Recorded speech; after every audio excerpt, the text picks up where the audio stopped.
Langsung saja kita berbincang dengan dua narasumber. Saya mau ke Pak Arianto dulu. Pak Arianto, kalau melihat kan nantinya Polda Jawa Barat akan merilis begitu ya, atau memberikan konferensi pers pada jam 10.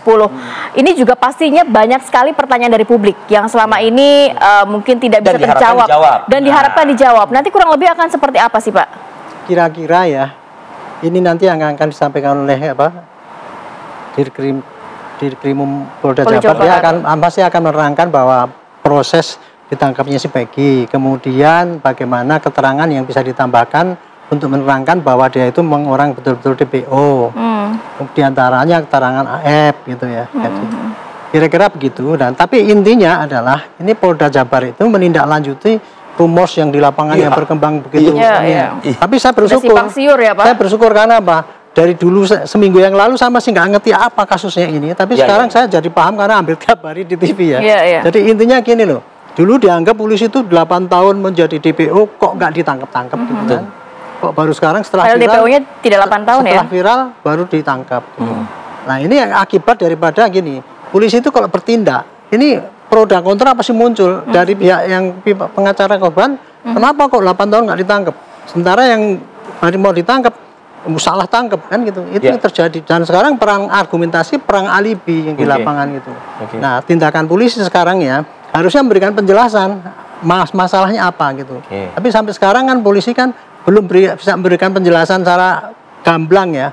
Saya hanya sudah berusaha bahwa ternyata 8 tahun DPO itu bukan begitu intinya. Intinya adalah dari 11 tersangka yang dulu dikatakan oleh DPO oleh Kapolres, kemudian yang 8 itu sudah ditangkap dan kemudian diproses sampai ke pengadilan.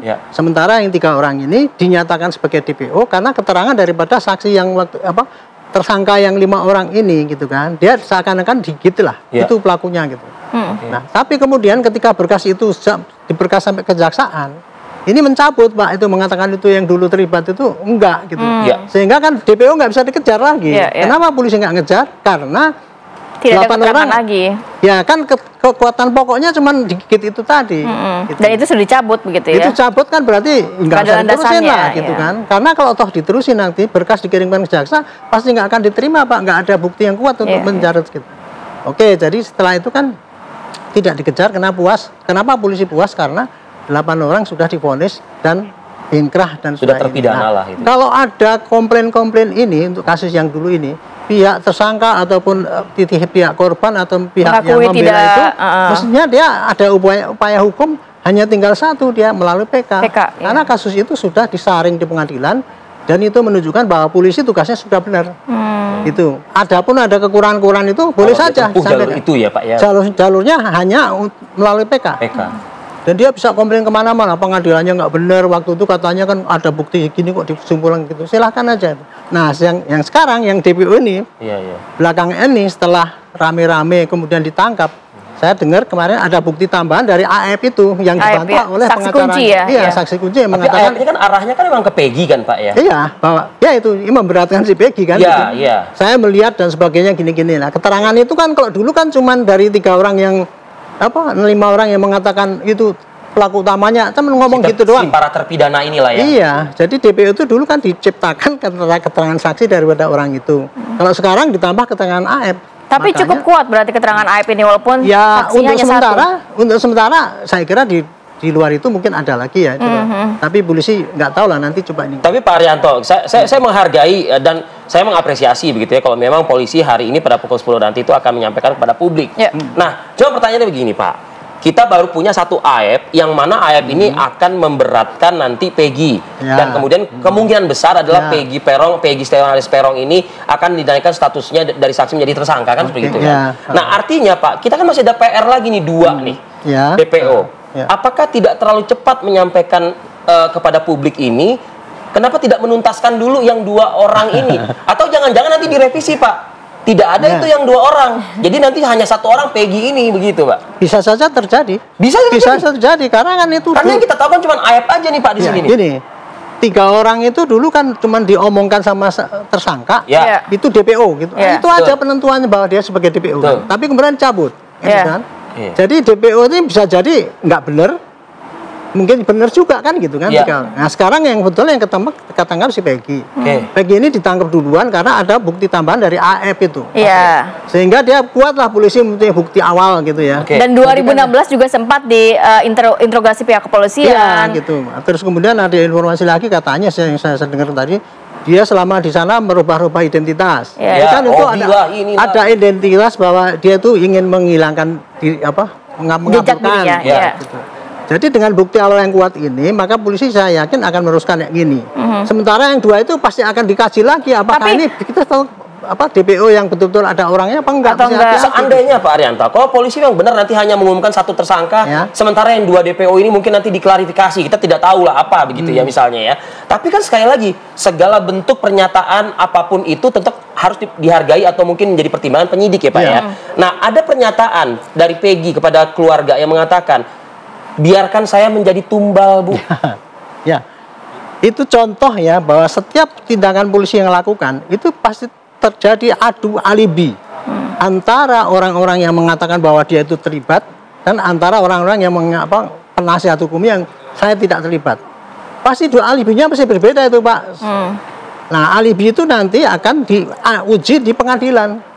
Kita lihat kalau di setiap pengadilan pasti terjadi perbedaan pendapat antara penuntut dengan pembelanya. Nah itu namanya perbedaan walaupun alibi. Si keluarga juga punya surat keterangan kerja, beberapa saksi yang juga melihat itu kan bahwa Peggy di Bandung, dokumen Jawa Barat. untuk mendukung alibinya itu. Dokumen untuk mendukung alibinya si tersangka yang ditangkap ini. Itu hak dia untuk menyampaikan pada polisi. Makanya yang diharap ya, ini tolong apa-apa yang berkaitan dengan kesaksian ataupun bukti-bukti terkait dengan yang sekarang selagi ditangkap ini, tolong sampaikan kepada penyidik. Ini loh Pak, anak saya tidak salah, gini-gini dan sebagainya. Itu wajib cepat supaya polisi tidak salah tangkap lagi, gitu kan? Nah nanti polisi tinggal mengeramu, sampaikan ke jaksa, itulah disaring di sini.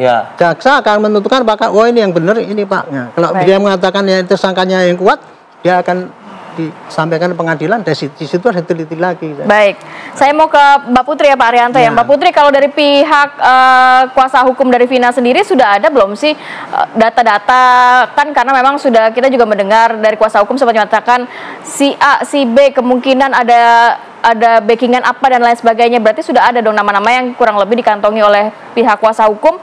Benarkah ada 3 DPO atau memang hanya Peggy saja yang belum ditangkap? Jam 10 nanti hanya diumumkan satu nanti ini. Iya. Dari kuasa hukum seperti apa Mbak? Oke Mbak, terima kasih. Jadi kalau saya menyatakan itu menurut saya terlalu jauh ya Mbak kami ya. Tapi pada intinya kami hanya beracuan kepada apa yang sudah diumumkan oleh Polda Jabar perihal adanya 3 orang DPO.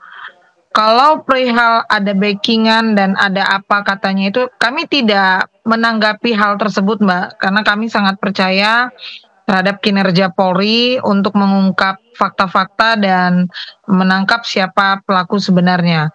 Terlepas nanti adanya dikatakan nanti 2 orang itu tidak DPO atau itu tidak ada, itu nanti tinggal bagaimana pihak kepolisian untuk membuktikan kepada masyarakat apakah benar memang tidak ada lagi ataukah memang masih ada. Karena jangan sampai membuat masyarakat ini bertanya-tanya perihal orang-orang yang belum tertangkap. Begitu Mbak. Kan ada pernyataan Mbak Putri dari Peggy ini yang menyebutkan kepada ibunya bahwa saya ini tumbal. Nah seharusnya kan pernyataan ini kan mengindikasikan ya, artinya masih ada lah begitu pelaku yang belum ditangkap. Nah kita mungkin akan memantau nanti rilis resminya. Tapi yang kita khawatirkan benar kata Mbak Putri tadi, kalau misalnya ternyata hanya Peggy alias Perong saja, ya ternyata ya pelaku pembunuhannya, sang eksekutornya, ya tentu kan tanda tanya besar begitu Mbak Putri. Iya benar. Perihal pernyataan dari ibunya si Peggy yang mengatakan bahwa dia adalah tumbal, ini kan berarti pihak kepolisian harus benar-benar mendalami pernyataan tersebut. Jangan sampai menggiring opini lagi kepada pihak-pihak tertentu. Kalau memang Peggy menganggap menjadi tumbal, berarti ada kemungkinan dia mengetahui siapa yang menumbalkan dia dan ada kemungkinan dia juga tidak mengetahui. Tapi menurut kami, kalau ada yang bahasanya tumbal, tentunya si Peggy mengetahui siapa orang yang dianggap dia menumbalkan dia, gitu. Karena tidak ada alasan dia untuk berkata seperti itu. Apalagi kalau memang benar-benar dia adalah orang salah sasaran. Tinggal nanti pihak kuasa hukumnya Peggy membuktikan apakah benar si Peggy ini pada saat itu, tahun itu, jam itu, bulan itu memang keberadaannya tidak ada di Cirebon, begitu. Jadi saya rasa sah-sah saja kalau ibunya mengatakan perihal tersebut, namanya seorang anak mengadu kepada ibu. Tapi kita juga harus meyakini dan mempercayai bagaimana proses kepolisian untuk melakukan tahapan penyelidikan hingga melakukan penangkapan hingga penetapan tersangka. Itu kan ada tahapan, Mbak, tidak asal main comot air, main ngambil orang di jalan, ayo kamu ngaku kamu salah. Itu saya yakinin itu tidak akan mungkin salah langkah, apalagi dengan kasus yang sudah viral saat ini, begitu. Ini kan ditonton jutaan mata manusia, begitu. Jadi saya yakinlah itu apa yang sudah dilakukan oleh kepolisian, Mbak. Tapi adakah memang upaya dari kuasa hukum sendiri, Mbak, untuk mencari, kan sempat ada informan yang diberikan, apakah memang ini benar-benar pelakunya? Karena kan kita juga nggak mau si pelaku mengakunya ini tumbal, sedangkan kita memang pengen kasus ini benar-benar tuntas. Nah, nanti kita akan sambung lagi ya, Mbak. Kita kembali saat lagi, tetap bersama kami di Apa Kabar Indonesia Pagi.